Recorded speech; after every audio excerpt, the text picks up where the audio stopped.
And TGIF, everybody. Welcome into the First Call podcast. Alongside Jeff Siegel, I'm Jeremy Plonk. We do this each and every Friday. Special welcome to those of you watching within the first Pegasus World Cup wager guide. We've got all the stats, the trends, the data, the artificial intelligence, the human intelligence, the subhuman intelligence. We've got it all for you in the wager guide. Be sure to check out all the information to set you up for the big day at Gulfstream Park.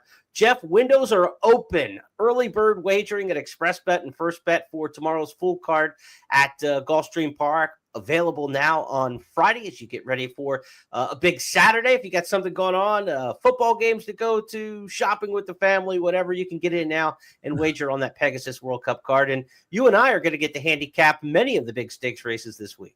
Challenging card, but good. Sometimes it's challenging because you're trying to beat a 1-2 shot that you know you can't beat. Mm-hmm. But in these races, there are several ways you can go, and you can find a middle price if you like them. And I think the Gulfstream card is fantastic. Hopefully the weather will hold. I expect that it will. And we've got some big races around the country that we will attack as well, Oakland and Santa Anita. But the Gulfstream Park card is worth challenging, worth diving in, and that's exactly what we're going to do today.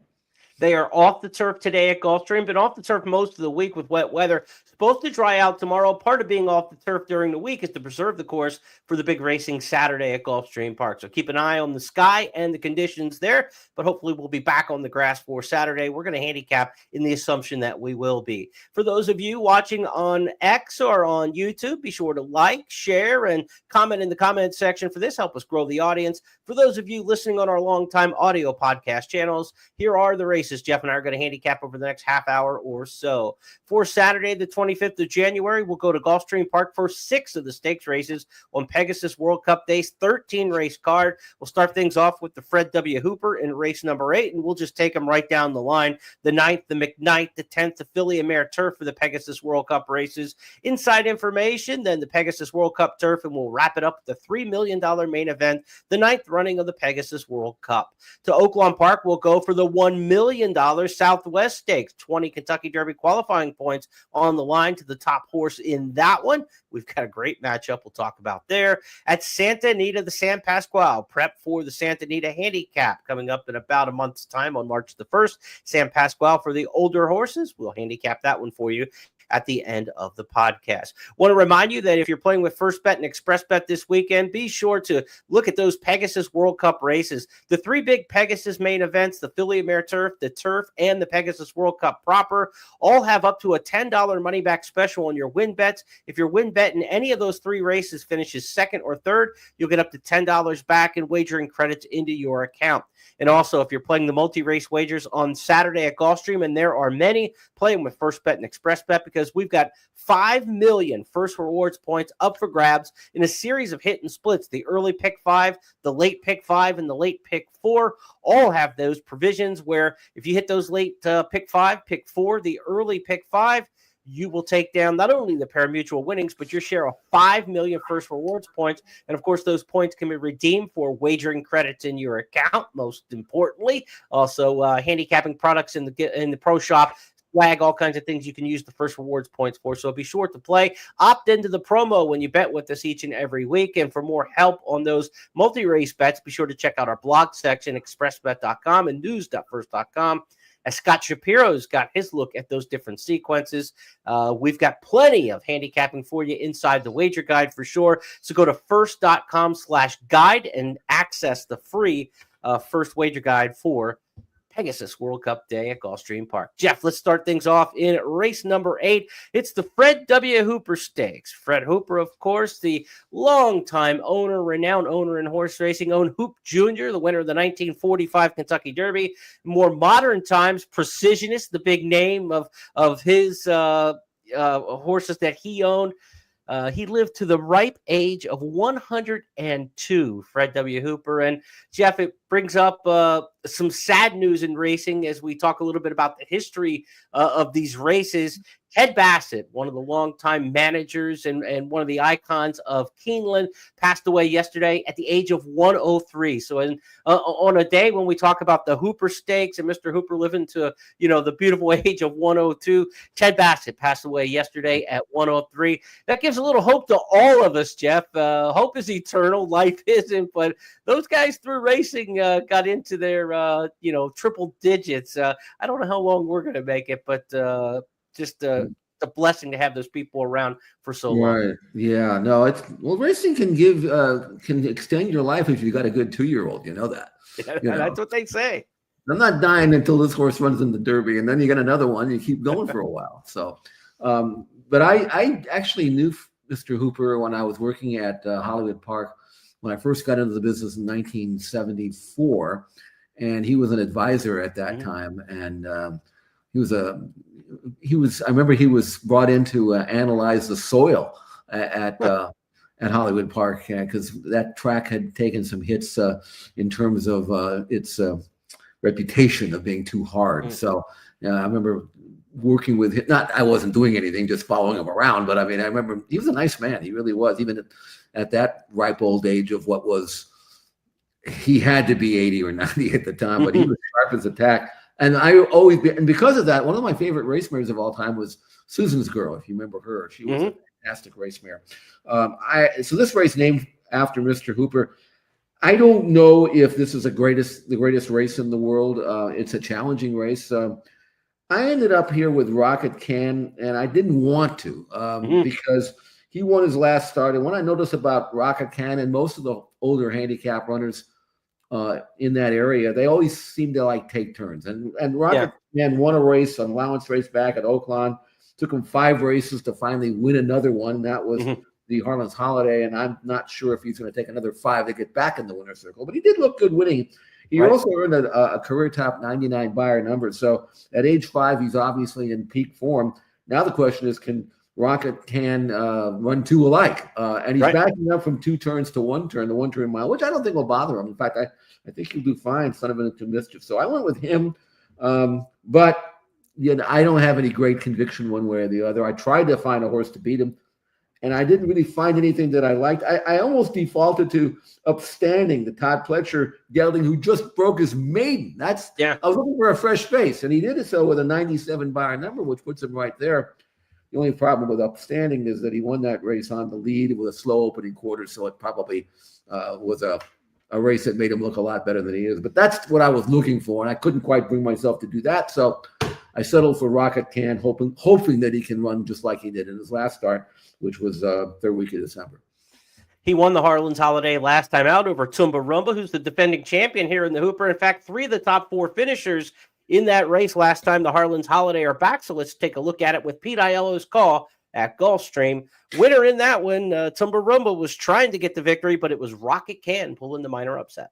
It's a confident Tyler Gaffleone on the classy Tumba Rumba, who turns for home on top with work to do as Rocket Can tries to go get him. Dropping back is Cape Trafalgar and Digital Ops. They're on their way home. Rocket Can lays down the challenge to Tumba Rumba, and the Rocket has made the lead. Tumba Rumba fights hard, but we're going to the first finish line, and Rocket Can will win it. Rocket Can for Frank Fletcher wins the Harlan's Holiday by a length. Tumba Rumba was second. Steel Sunshine closed ground to be third in 145 flat.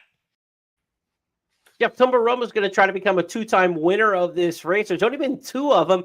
Really interesting fact about this one, Creme Fraiche won this race, the Hooper, twice. In 1988, the race was run in March and again in December of the same year. So a back-to-back winner twice in 1988, Creme Fraiche. Again, Tumba Rumba will try to win the race he won last year. He's lost 6 cents, 5 of them as second-place finishes. So if you want to take a shot maybe with the fresh face, maybe Upstanding, as you mentioned, Luis Saez, 6-time winner of the Hooper. That 1/3 mile, a specialist distance sometimes for horses, and jockeys ride it well, can ride it well better than others as well. So maybe something to look at there. Let's change gears now and go to the next on the card. It's the W.L. McKnight, the William L. McKnight, named for the former chairman of 3M and owner of Tartan Farms, owned the great Dr. Feger, and He only lived to be 90 years old, Jeff, as I went and did a little research. Mr. McKnight's race, name for him, has been one dominated in recent years by Mike Maker. Maker's a 5-time winner of this race, and all 5 of Maker's wins have come in the last 8 years in the McKnight. He's got Kafkin Peak in here, a transfer to his barn he's had for a little while now, and also Yamato. Is it Mike Maker, or is it somebody else in the McKnight? I was thinking about what you were talking about, living to 100, and problem with Mr. McKnight is that his trainer Johnny Neighbor didn't care about the Derby, so he had no Derby horse to look forward to. So that's why he didn't make it to 100. But this is another one of these whatever races for me, because I look at Bold Act, and I always, when it comes to these kind of races, I usually default to Charlie Appleby and Godolphin. So he's an easy horse to pick on top until you realize that he's tried this 4 other times and hasn't won yet. So do you trust him? I don't. I mean, he'll run well, and he certainly ran well in the Sycamore, although that was just a grade 3. But this really does not look like the strongest turf division. Again, I'm looking at horses that are maybe improving, moving up the ladder, ready to break through. And then I look at horses like Rock Emperor, who's been around for 100 years. So I don't know. I mean, maybe he's due. And one of my favorite riders out there right now is William Buick. I just think he's incredibly talented. I think he's a Flavian Pratt level type of rider, or maybe even better. I don't know. But bottom line is, I ended up with Bold Act, and I don't like the gamble here. But I wish I could find something that I liked, and I don't. Maybe you can talk me into something. I think Yamato gives the Maker a real chance in here. He's coming off a couple races on the synthetic, but you go back to his turf form, his marathon turf form, it's all very good. And, coming off the synthetic can be a good tune-up for horses and a good prep. So he got, just really too short of a race, mile 70, mile and 16th in his last couple. Now you get Saez going long again. I give Yamato a shot in here to keep that Maker Express going. Irad Ortiz is on cash equity to the outside, a horse who's probably been going a little shorter than his pedigree suggests. I mean, he's got good international French pedigree there, and out of a High Chaparral, a Sire Tornado. So I think that horse has probably been begging to go a little bit longer than the mile and 16th, mile and 8th that he's been running. Cash equity, though, is going to be on the outside in a 3-turn race. That's no picnic from out there. So he'll have a challenge in front of him. You've got the classy horse in here, Bold Act. Let's go back and watch him in the Sycamore running a very good second at Keeneland over the same trip in the fall. Data Man moving up on the outside. Data Man starts to draw alongside of Kafkin Peak, just over a quarter mile to go. 3 more lengths then back to Segoy in third. Big Blue Line has come up the rail in fourth. 5 lengths off the lead. Bold Act still has 5 to make up as they turn for home. Here's Bold Act coming on along with Highway Robber. Highway Robber, Bold Act, Highway Robber. These two coming forward. Utah Beach to third. It is Highway Robber alongside of Bold Act contesting the lead and contesting for the win. Highway Robber and Bold Act. Bold Act, Highway Robber, heads bobbing on the line. Photo in the feature for the Sycamore. Tough way to lose at the end of a mile and a half. Jeff, I go back to my days as a chart caller, and one of the things I noticed most when charting races was the impact of the first turn. And horses that are drawn wide and lose ground on the first turn, when you think about defeats like that, a head bob, it comes down. Yes, the horse who beat him closed outside of him on the second turn, but people don't realize the ground loss on the first turn, and all those feet add up. And when you look at a horse like Bold Act, he had the 3-turn race out of the 11 hole last time. He's got a much better draw here. Had he not been in the 11 hole, maybe he gets that extra foot that he needs in that kind of race. And so the first turn, a major impact, especially going into the clubhouse turn with a wide draw. But here in these 3-turn races, you don't want to lose ground on that first turn when you still have a mile and 3/8 left to run. I mean, it's just wasted ground at that point. It doesn't do you any good to lose ground on the first turn. Second turn, if you lose some ground, sometimes it can keep you from stunting your momentum, right? You can kind of keep rolling outside. But on that first turn, there is no benefit whatsoever to losing ground. Well, the other thing about Bold Act in that race is he tried to win. It wasn't like he just kind of waved the white flag and got nailed.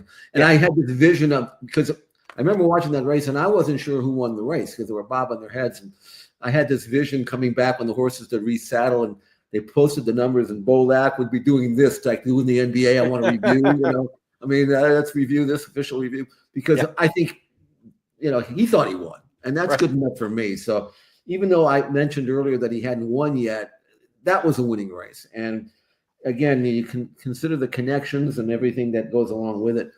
He's the right horse. He may not be the right horse to bet. I'm intrigued with the horse that you mentioned, Yamato. He's a proven classic, marathon type of horse, and this will be him at his best. And I noticed that maybe when he runs against Grade 1 horses, he's not up to the task. Well, that's true, but this is not really a Grade 1 race. So, right. I think he's where he should be, and I think he's a major contender, and arguably the one that Boldak has to worry about the most. You've got Appleby. I've got Maker. That's a pretty good combo when you're going a mile and a half on the grass in a North American Stakes race. Let's go next at Gulfstream Park to the 10th. It's the Pegasus World Cup Filly and Mare Turf. The Filly and Mare Turf here in race number 10 starts off the $10 money back specials. If you bet win bets with first bet and express bet on this race, if your horse finishes second or third, you get up to $10 back into your account. Jeff, we've got one in here who really made an impression on Breeders' Cup weekend on the undercard in the Gold Dakova. Her name is Rakia. Let's go back and take a look at her win at Del Mar and talk about her chances in the Filly and Mare Turf on Pegasus Day. The stretch, and it is Kathmandu outside of Rakia. Rakia still on top and kicks away. Kathmandu gives way. Here's Uncorked, moving quickly on the outside, but Rakia's got plenty left. Rakia uncorked down to the wire. Rakia from Uncorked, and then came Sacred Wish in third. Well, this was Sharp way there to close her 3-year-old season. She'll take on older horses again. She beat Elders in the Gold Dakova. Here she's got 4 and ups to deal with, but she's got a distance. It's longer than she's run in her career, Jeff. She's running 6 and 7 furlongs in Europe. This was a mile at Del Mar. She stretches out to the mile and a 16th. It's not that much farther. Can she carry her speed? She's on the inside. You would expect Frankie Dettori to put her on the engine again. Didn't look like she was getting tired of me. I think she can get another 16th of a mile. And this is, if you look at the race, visually, it looked like she was really reaching out in the final stages of that race. Beautiful stride, beautiful action, quick action, turn of foot, all that good stuff. And then you look at the clock and you say, wait a minute, she came home in 22 and 3. So the clock matched the visual there. So. And here's the thing about Rakia. She's got the rail, which means if they hand her the lead, they'll never see her.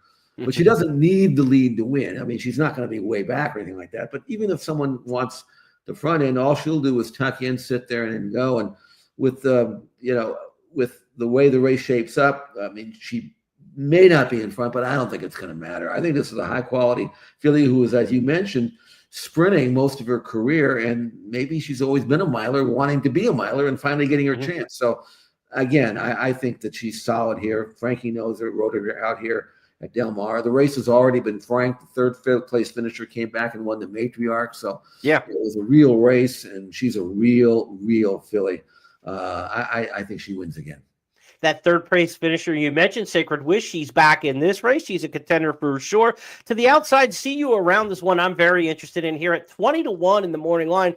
Like Rakia, this is an export who's had a start or two over the ground here in the U.S., but with all the rain we've had this week at Gulfstream Park, the softer turf conditions, I love the Europeans in this kind of situation over the American-based horses. See You Around's a horse. We talked about the good-looking visual finish and the strong numbers on the clock for Rakia. She got a 95 Bristol pace figure when going wire to wire. That's remarkable. Now, look at See You Around's race in the Tropical Park Oaks. I get it that it was just 3-year-olds and it was listed stakes company. Big step up in class here. But they went to the half in 47 and change, and she got a 100 Bristol pace figure after pressing 47 and 4 to the half. So that is an exceptional finish. I think she's a lot better than she looks on paper. Irad Ortiz obviously jumps to ride another one in here for a bigger barn that our barn that he rides for more often. He's taken Donna Clota for Ignacio Correas. He doesn't ride a ton for Christophe Clement. Clement gets Ocean Murphy though. So I think this is an interesting horse. See You Around if she can work out a trip. It's a very difficult post from out there, but she's 20-1 in the morning line versus 4-1 in the morning line, and maybe lower on Rakia by post time. I expect her maybe somewhere in the 2-1, 5-2 range. I think she'll be solidly favored, but not overwhelming favored in this spot. I like the price on See You Around in here. And I mentioned Donna Clota. What do we do with her? I watched the videotape of her running down in Chile. She's got a wonderful turn of foot. I don't know who she was running past, but she quickened. She looked good on video. And I get a feeling this is the horse that Jose Ortiz is here to ride for the weekend. He's dominating the standings at Fairgrounds, just running roughshod over that meet. He's here. He doesn't have a big mount in the big race. This looks like maybe Donna Clota, the Argentine or the Chilean for Nacho Correas, might be the one that Jose Ortiz is here to ride for the weekend. She's interesting in here too. This is a fun race.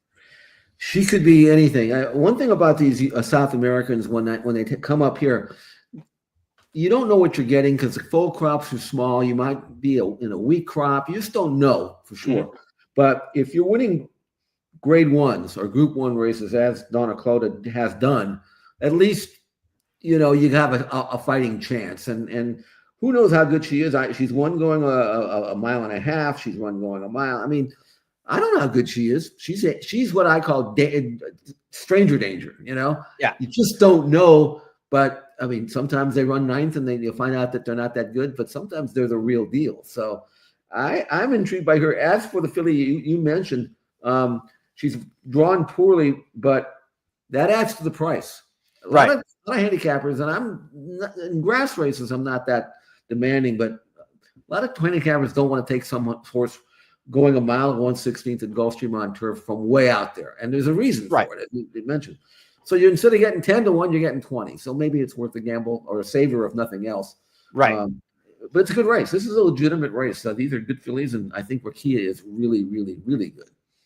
And I had this race for the wager guide. I contemplated just taking Rakia on top and focusing on the tries and supers in here because you got a lot of depth. So if you like the favorite in here and you're saying, yeah, but I don't want to take 3-1, 5-2, or whatever she might end up in price on the win end, this is a good race for exotic. So you don't have to just fish unless you have a horse you like. I do like the horse. I do like the price on the outside. So we'll see what we can do there. 112. Let's bookend them in the filly and mare turf. I can live with that. Let's go to the 11th race next up on the program as I try to get through a little coughing fit here.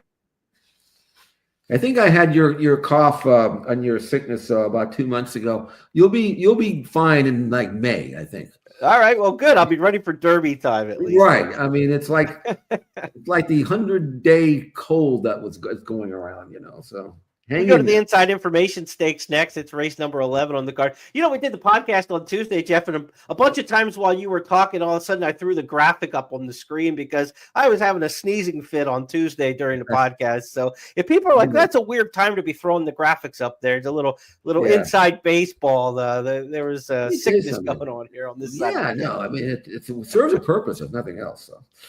To the inside information, we go race number 11, named for the 1995 Breeders' Cup Distaff winner, champion older mare that year, Hall of Famer. She only won 14-17. Jeff, the one thing about inside information is most remarkable, maybe her 13.5 length victory in the Breeders' Cup Distaff in 1995 is still the record margin for the biggest blowout in Breeders' Cup history, and it's the biggest margin by 3.5 lengths. I mean, it's just there haven't been many double-digit victories. I think Street Sense's 10-length juvenile win was the second largest blowout, but when you have a record by 3.5 lengths, it was total domination for inside information. The race in her name, the former Shug McGahee trainee, has a decent field in here, but I think we've got a pretty solid favorite in Emery. She's not the morning line favorite, but I would be shocked if she's not bet hard. Well, I picked her because of her form, which is outstanding. 7 starts, 5 wins in its second.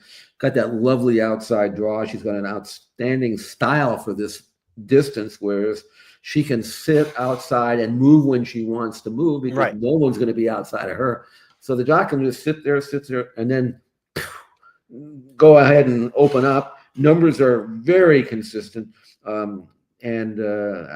just think that based on the fact that she's fresh, that shouldn't bother her. She won her debut. She can run well fresh. Work pattern at Payson Park looks good. That's a deep track. You don't have to work fast to be fit.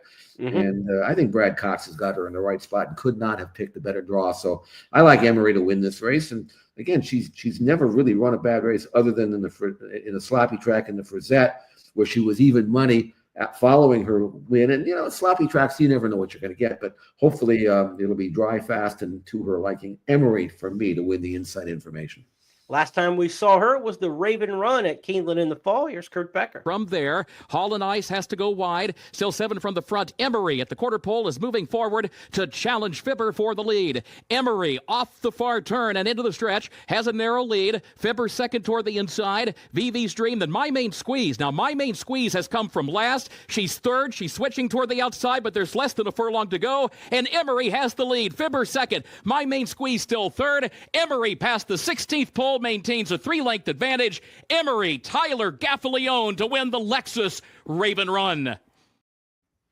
Gaffalione will be back aboard on Saturday aboard Emery. She is 5 for 7 lifetime. The filly who's the challenger in here, Nick Style, 5 for 6 lifetime. So you got someone who love to run up the wins. Bill Mott trains Nick Style. She's a 5-year-old Emery. Of course, the 4-year-old defending champ in this race, Olivia Darling, looking for back-to-back wins in the Inside Information Stakes. She's coming off a win in Allowance Company, second off the layoff, prepped nicely into this for Jorge Delgado for her title defense. So we will see. But I think in terms of the late pick 4, the pick 5, if you're looking at those hit and splits and the big pools that we're going to be looking at for the pick 4s and pick 5s, to me, this feels like the single of the sequence to me, Jeff. I think Emery's going to be very tough to beat in the Inside Information. Yeah, Nick Style is good, but she's inside. And the race we just saw, the Raven Run, looks like a blackboard race to the one we're going to see on Saturday. And Nick Style, I like her, but she's considerably slower on speed figures than Emery. So I think that's the reason why I'm all in on Emery.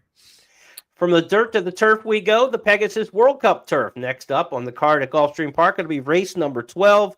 A Pegasus World Cup turf. Grade 1 company in here, and we've got a purse of $1 million over the 9 furlongs. Let's take a look at the field for the Pegasus World Cup turf. 14 have entered, 12 can run, so also eligible to the outside in Fort Washington and Paros. Morning line favorite in here is Nation's Pride, Charlie Appleby, William Buick. This is their main player for the day. Nation's Pride at 2-1.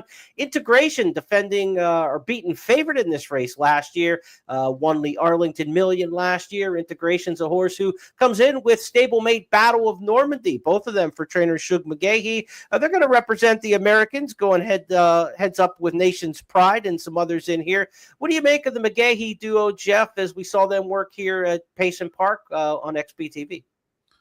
Well, Battle of Normandy is going to better of the two. That's pretty obvious in this breeze, but it's a dirt work. And I don't know, maybe he likes the dirt, maybe Integration doesn't. So I wouldn't really put too much stock into it. I tried Integration, though, before, and he's a good horse. I just don't think he's a top horse, and maybe he doesn't have to be a top horse in this race. Battle of Normandy is a developing horse, but if you spit on the ground for him, he's not that happy. In other words, he wants it really firm. So I got to look and see how fast they're running on grass early on before I jump on his bandwagon. And I certainly would think that Battle of Normandy, because he's so genuine, will run well. But the one that really intrigues me here is a horse that on pure form, I think he's 15-1 in the morning line, and based on form, he probably should be. But Formidable Man is, I know him. He's been out here in Del Mar. I watched him run. He's a pro's pro. I mean, even though he just turned 4, he's a racehorse. I mean, I don't think the numbers do him justice. I mean, he won the Oceanside, he won the Del Mar Derby, he won the Hollywood Derby, all 3 at Del Mar. And you might say, well, maybe he just loves Del Mar. I don't think so, because he's run well at Santa Anita as well. And he's a City of Light. And I don't expect to see City of Light offspring do anything terrific until they're older, as he was. And I think you're seeing a development here of Formidable Man where he's getting better and better and better. And I don't think anybody really appreciates the progress that he's made. He's drawn beautifully in the 2-hole. He's got enough tactical speed to sit 3rd or 4th behind the leaders, get some cover. He's relentless in the drive. He's a big number. If he's no better than what he's been, he probably isn't good enough to win. But I'm not banking on that. I think he's going to continue to get better. I mean, horses play prices because they're better than you think. And I think Formidable Man is just that. And Umberto Dispoli knows him well, good grass rider. I think at a price, Formidable Man has got a really good chance to outrun his odds and maybe even pull off the surprise. 4-year-old with just 10 career starts, 5 of those wins. There's a lot of ceiling still left with a horse like this. Whereas you get with some of these older handicap turf horses, you know what they are. We don't know yet on Formidable Man, but we know at Del Mar he became a Hollywood Derby winner. They're coming to the top of the stretch. Donegal momentum off the turn in front. Still the one to beat. Formidable Man runs up on the outside, and these two arrive into the final furlong together. Stay Hot rallies up the fence, and then to the outside comes King of Gosford, but it's Formidable Man in front close to home. Formidable Man's going to do it. Formidable Man and Umberto Rispoli take the Hollywood Derby. Then King of Gosford, followed by Stay. Good to see so many Southern California horses coming east for the Pegasus World Cup turf. Sister Track, Santa Anita, and Gulfstream. A lot of support here. Balnikoff is coming from the West Coast. Mi Hermano Ramon, winner of the Seabiscuit. Del Mar, just a good second to Johannes in the San Gabriel. Mi Hermano Ramon's last start would certainly be good enough to win this race if he runs it back, Jeff. No Johannes in this particular spot. What do we make of the morning line favorite Nation's Pride here? This is the horse who ran 10th, beaten 20 lengths in Bahrain last time in November. But last time seen in America, he beat Integration in a 1-2 finish in the Arlington Million. I think I said Integration earlier, won the Arlington Million last year. He was second in the Arlington Million, won the Million preview. Nation's Pride, he's a bit up and down. When he's good, he's pretty good. When he's not, he's not. I don't want to take a short price on a horse that has some consistency issues. That's my problem with Nation's Pride. If you tell me he's good enough to win, I'd say, of course he's good enough to win. Will he be good enough to win on this particular day? I've seen him run really well. I've seen him run not so well. So you have to give him a good chance, and you can't be surprised if he wins. But again, this is a gambling exercise. I know one thing about Formidable Man. I trust him. I know he's going to run as good as he can run, maybe better than he's ever run. Whether or not that's good enough, but I'm gambling on someone that I know is going to go out there and fire. Yeah. I don't get that same feeling with Nation's Pride. I do know that on his best day, he's obviously going to be tough, but I don't want to take a short price on him in a race like this. Good race to utilize that money back special. If you finish second or third, get up to your $10 back in here. Good gambling race. When we talk about those late pick fours and pick fives, and if you're playing the Rainbow Six on Saturday at Gulfstream Park, this is a race to me. I think you want to get some coverage. I think the Pegasus Turf could go a lot of different ways and some potential prices. Like Jeff's talking about a nice price in Formidable Man. Maybe you can get a nice bomber in there. 15-1 in the morning line. Let's go now to the main event on Saturday at Gulfstream Park, the 9th running of the Pegasus World Cup. It'll be race number 13 on a 13-race card, broadcast live on NBC. I believe the broadcast gets underway 4:30 to 6, so be sure to check that out. If you're not playing with us online with ExpressBet and FirstBet, watch it with the network. We've got a field of 12 entered for this year's Pegasus World Cup, and the morning line favorite is locked at 5-2, coming off a win in the Cigar Mile. Second choice, White Abarrio, the Breeders' Cup Classic winner from 2 years ago. 2023. We'll see if he can get back to his best form. He's been training pretty well in South Florida. Let's take a look at some XBTV video of White Abarrio in training. He's working with Silver Moonlight. He's to the inside in this race. And Jeff, I always say when horses are working to the inside, they're trying to keep them interested and get them into the race a little bit more. You know, you want to see a little bit of aggression out of a horse who's working inside of others. And Safi Joseph mentioned after the poor start and the slow break in the Mr. Prospector sprinting, his horse came with a good run, but he said, we're going to have to get out of the gate a little bit better with this horse and be more into the mix. We know the Pegasus World Cup is a race that's played to speed over the years. White Abarrio, I expect him to be a little closer to the pace this time, and I think they're training him that way. Maybe even sitting second early on. I don't think he wants to lead, to be on the lead. Right. But he's certainly looking good here, beating a stablemate and doing it the right way, into the bridle, sharp, wanting to do more, not being asked to do more, which he doesn't need more. He's fit, and galloping out with plenty left in the tank. So I think White Abarrio is spot on. We know how well he runs at Gulfstream. He's won 6 out of 8 there. He won his comeback by 10, triple-digit buyer, came back and didn't get off cleanly and did well to finish as well as he did to finish second in the Mr. Prospector. So Great. I think he's going to break. I think they'd like to see Saudi Crown inside of him go and then use him as a target if he can. My issue, though, in this race, and you know I'm a big lock booster. I made a prediction that I thought he had a very good chance of being the best older handicap runner in the country this year. And I didn't really want to pick against him, but that's a killer post. He's way out there. What do they win from the 11 hole, like once every other Haley's Comet spot. Yeah, we don't get many 11s on the dirt, period, No, but that's in true. American racing. But yeah. I mean, the statistics are against him. And the other problem with that is if he was one of these horses that could bust out of the gate and get over real quick, I wouldn't care. But he's not that quick early on. Mm. He kind of has to get into his momentum and get some of his momentum going and then gradually move up, which you can do around one turn. You don't have to worry about that. But if you pointed this out, if you blow that first turn, you may never get over, Right. And because of that, I look for him as a favorite to have to overcome something that he really shouldn't have to overcome, but he's going to have to do it. And White Abario is they're handing a great trip on a silver platter for him. So, given the fact that White Abario is proven on the track, I think he's in great form. He's training great, going to get a great trip. That leads me to want to maybe pick against Locke and go with White Abario as my top selection, which I'm going to do. Saudi Crown could be potential lone speed here in post 2. Brad Cox, Florent Giroux, coming off a win in the Tenacious. This is a horse who last year was in the Louisiana Stakes, won that at Fairgrounds, and then just went straight over to Saudi.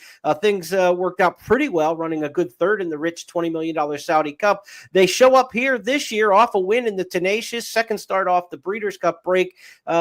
This seems like a good spot for him, and he's got a great post draw. There's not a lot of other early pace in here. I'm not even really sure who's going to try to bust with him.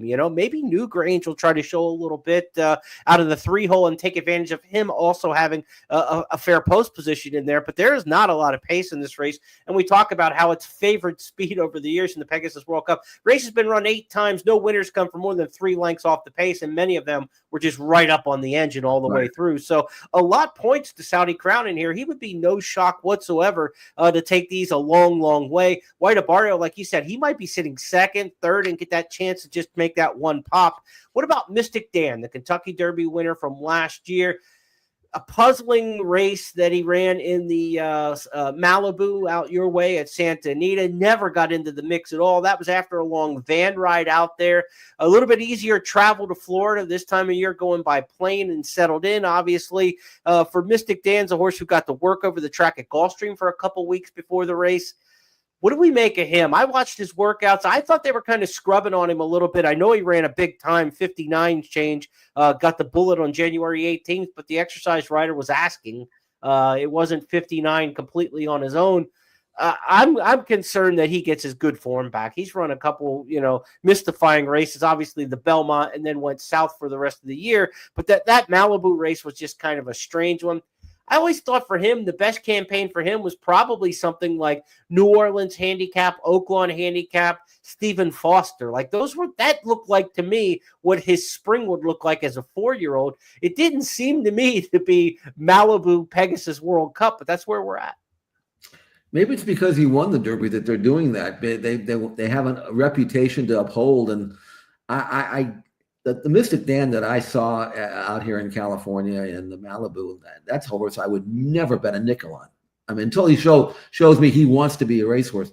And in that race, they took him back. They didn't want to get him gutted, pressing the pace. He relaxed beautifully.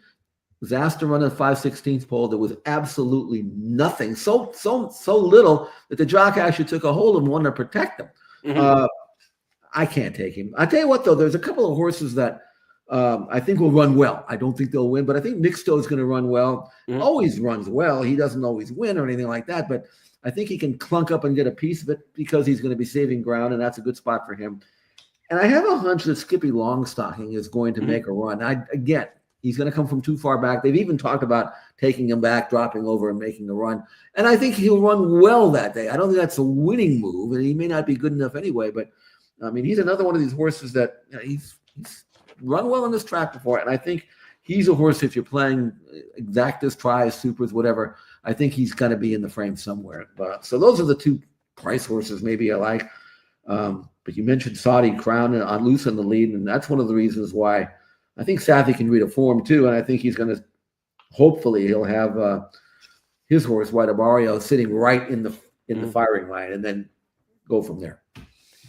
To me, this just seems like a three-way play if you're playing the multi-race wagers. I just can't see it getting beyond Saudi Crown as potential lone speed for Brad Cox, White Abario with the class and a great post position, and a horse who loves the track, a Florida Derby winner with Irad, and then Locked. If Locked is just the best, he's the best. I mean, to beat those three horses, and you got Johnny V and Pletcher with Locked, who's only once beaten in his last 6, I believe. I don't see how you get beyond those three. I mean, it's a monumental upset to me if all three of them misfire and somebody's able to beat all three. So if you're looking at the multi-race wagers, I think it's 3 deep or less. If you have a stronger opinion on one of those three, then I could see maybe even locking down a bit more. But to get beyond those three, somebody's going to have to do a lot of work. So if you try to play a price in this race, I would say you've got to be 20, 30 to 1 if you're going to try to beat all three of those horses. This is not a race to play a horse who's like 9 to 1, 12 to 1. Like, that's no man's land. You're not getting enough for the risk that you're taking to beat all three of those horses who have some favorable situations. Locked has the disfavorable situation, but might be the best horse. To beat all three of those, you better get paid. Yeah, that's for sure. All right, so if you need more information on the Pegasus World Cup card, again, if you're in the wager guide and you're watching this video, you already know, tell your friends, but the first Pegasus wager guide, first.com/guide will get you there for more information on the Pegasus World Cup card, artificial intelligence information, first bet win projections from the computer and the AI, all that stuff in the wager guide. Be sure to check it out. First.com/guide. All right, let's switch up now from Gulfstream. We've got 2 bonus races for you, if you will, this weekend in our handicapping podcast. We're going to Oaklawn for the Southwest Stakes. These are 3-year-olds on the Arkansas Derby Trail. $1 million, the purse here for the Southwest Stakes. And Jeff Siegel, we've got a couple big names in this race. We've got Gaming down on the rail, and we've got Patch Adams towards the outside. This is a rare Cox-Baffert showdown early in the campaign trail like this, and it's going to tell us a lot about the regions. Of course, Gaming coming out of the Low South Futurity, give us a little bit more line on Journalism, who incidentally was back on the workout tab yesterday for the first time since that race in December, so it was good to see him back on the workout tab. Gaming will tell us a little bit about the West Coast horses, and Patch Adams, so dominant in that win at Churchill last fall, he's going to give us a sense of where Brad Cox's hierarchy ranks as we hit the end of January. You know, I looked at this race, and Gaming got the rail. He's got a race with not a lot of pace in there. Mm-hmm. He's training extremely well. Juan Hernandez is winning every race in Siegel in California. Flavian Prop might as well stay back where he is because Hernandez is just beyond belief how good he's been so far. But I have this nagging feeling that Gaming really isn't that good. Mm-hmm. Good, don't get me wrong. Right. I don't own him. But he breaks his maiden first time out against 2 horses that are still maidens, and they're not even good maidens. Rank and Brother Tony, they may not break their maiden for months. Then you come back and you win the Del Mar Futurity, beating Mackenzie Street, who has been handed his head since then against the good 3-year-olds here. He's not competitive. That's who he beat in the Del Mar Futurity. Breeders' Cup Juvenile, he runs second in a race in which it was like a merry-go-round race. Nobody made any move. It was slow fractions over speed favoring track. He sat second, never did anything. He just kind of clunked around there. Hill Road is okay, I guess, to finish third, but he was way far back. Then he runs in the Los Alamitos Futurity, and he gets beaten off by Getaway Car, who's like Baffert's third stringer, not to mention Journalism. So I can't embrace him. He'll probably outrun the best race of his life, given the circumstances here. But if he's the 2-to-1 morning line favorite, which he is, and then I look at Patch Adams, I'm saying, which one would you rather have? I mean, Patch Adams is a real horse. I mean, he's legit. Into Mischief Colt, given a run first time out, wasn't really that cranked up. Come back, improves his buyer number by 16 points in a 1-turn, 7/8 and 20 and change. Does it the right way, wasn't even knocked about. Comes back with a series of bullet work since then, picks up Pratt, and stretching out the classic 2 sprints and a stretch out. I mean, if I can get 5-2, I mean, I'm all over that. Now, I don't think I will. You know, right. In fact, I think Patch Adams will be favored. Maybe not because Baffert. No, I agree with you on that. Yeah. You know, Baffert wins everything at Oaklawn, and I think the public down there will recognize that. But I just think Patch Adams is one of the top 3 horses in the entire division, and he's doing it the right way. He's not jumping into the deep end yet. He's building up his resume, building up his foundation. And I think Patch Adams is a real horse. This is the race that launched Mystic Dan last year. If you recall, he ran off in the slop and dominated in the Southwest and became a legitimate threat on going on to win the Derby. The race that launched Patch Adams into our consciousness was his second career start. It was a maiden race at Churchill in November. Let's go back to Travis Stone's call. That's the one trying to go with Patch Adams, but Patch Adams has kicked it into high gear. 5 in front and opening up with each and every stride. Patch Adams finishes with a flourish and is geared down to win it by 10. Patch Adams. I got a kick out of Emily Gullickson's tweet the other day saying, if you were going to name a horse after a Robin Williams movie, you could have picked a better one than Patch Adams. He had so many. But Patch Adams, a 10-length winner last time out. He goes into his first stakes. There are some stakes experienced horses in here like Tiz-tastic, a horse who was second to Sovereignty in the street sense, third in the Kentucky Jockey Club behind First Resort. He goes for Steve Asmussen Barn, who, I think has plenty of success on the Oak Lawn Trail each and every year. This could be Asmussen's best horse right now. Tiz the Law named Tiz-tastic to keep an eye on in this particular spot. To the outside, Speed King gets a tough draw, but comes off a determined second in the Springboard Mile, a race where Cole Battle's already come back at Oak Lawn to win the first leg of the Arkansas Derby Series, winning the Smarty Jones a month ago. So Speed King trying to become the second horse out of the Springboard Mile to win a major stakes at Oak Lawn on the Arkansas Derby Trail. That $1 million race goes as race number 10 Saturday in Hot Springs. It's going to give us a good sense of some regional barometers as we try to figure out where the strength is in this 2025 crop. I'm not quite sure where it lies at this point. I'm kind of punching in the dark with these 3-year-olds right now trying to get them figured out. We've got older horses at Santa Anita to talk about in the San Pasquale. We know these a little bit more in their form set for the San Pasquale at 1 1/8. Grade 2 race, again, a prep for the March 1st Santa Anita Handicap. The San Pasquale, named for the community just a couple miles down the road from Santa Anita. New Grange has won this race the past 2 years, but he's off to the Pegasus World Cup.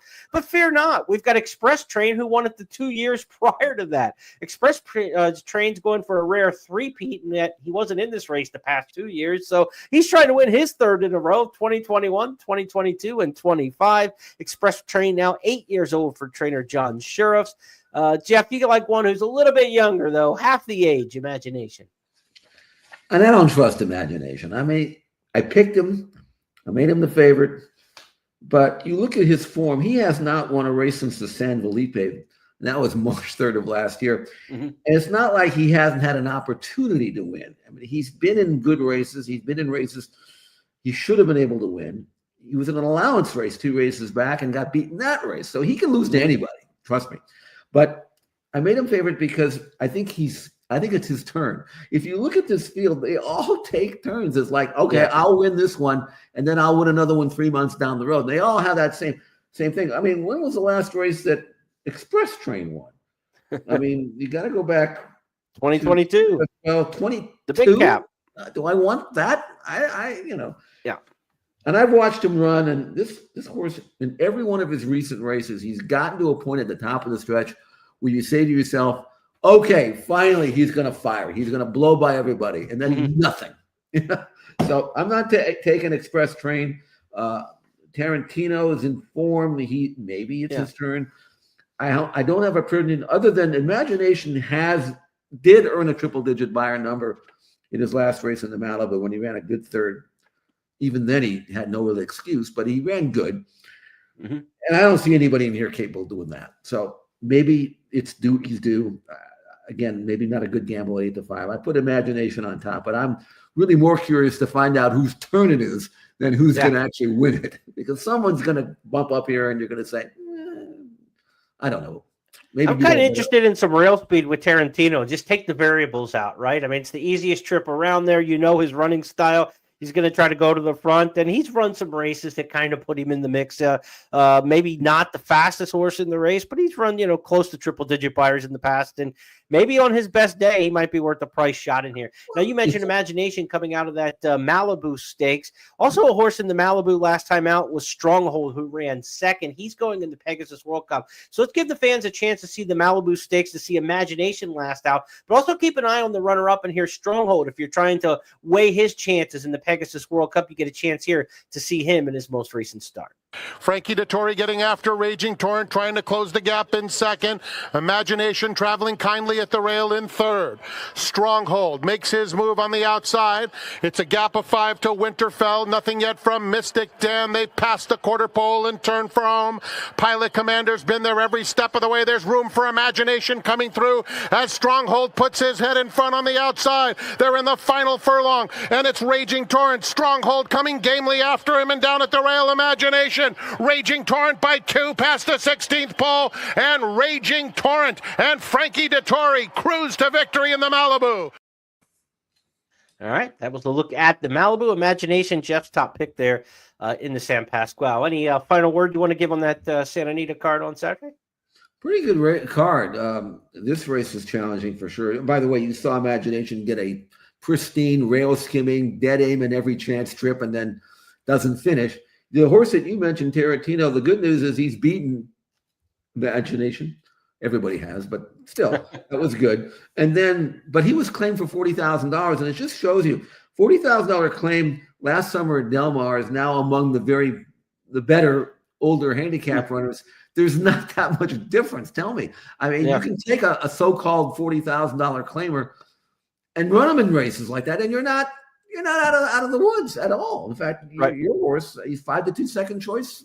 He's the one to beat. So that's a commentary on Express Train and all these other horses who've been around forever and just are what they are. So now Stronghold is out of town. I mean, give him some credit. I think Stronghold would be a pretty nice older horse in Southern California. He's running in the Pegasus World Cup, but we get back to big cap and races like that. You got to think Stronghold's going to be one of the better handicap division horses out there for a while. Well, I would think so.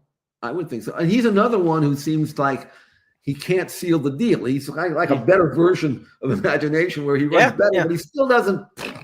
He always kind of gets there and then doesn't get there. So you know real horses when you see them, and this is a good competitive group, but they are where they belong. They don't belong in Florida, I'm telling you. That'll wrap up the podcast for this week. We hope you have good luck wagering on the Pegasus World Cup, the Santa Anita card, and of course, we also looked at the big race at Oakland on the Southwest this weekend.